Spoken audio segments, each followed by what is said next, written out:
নমস্কার, সপনাভিক নিউজ নেটওয়ার্কে স্বাগত। 2025 সালে এখনো পর্যন্ত কোনো ঘূর্ণিঝড় না হলেও একের পর এক ঘূর্ণাবর্তের জেরে বেহাল অবস্থা উপকূলের। বর্ষার নাগারে বৃষ্টি, সেই সঙ্গে নিম্নচাপের জেরে কার্যত নিশ্চিহ্নের পথে সাগরের বাঁধ। সারা বছর এই অঞ্চলে সেভাবে পর্যটকের আগমন না ঘটলেও তবে মকর সংক্রান্তিতে মিনি ভারতে পরিণত হয় গঙ্গাসাগর। 2026-এর সাগর মেলার জন্য এখন থেকেই ভাঙন কবলিত এলাকা পরিদর্শন করেন প্রশাসনিক আধিকারিকেরা।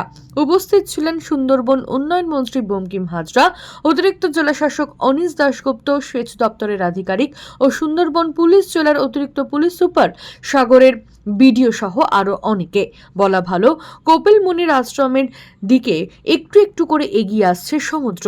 মেলার আগে বাঁধ মেরামতির কাজে তোড়জোড় শুরু করেছে প্রশাসন। শ্যামল পাল, সপনাভিক নিউজ, গঙ্গাসাগর। জয় হিন্দ।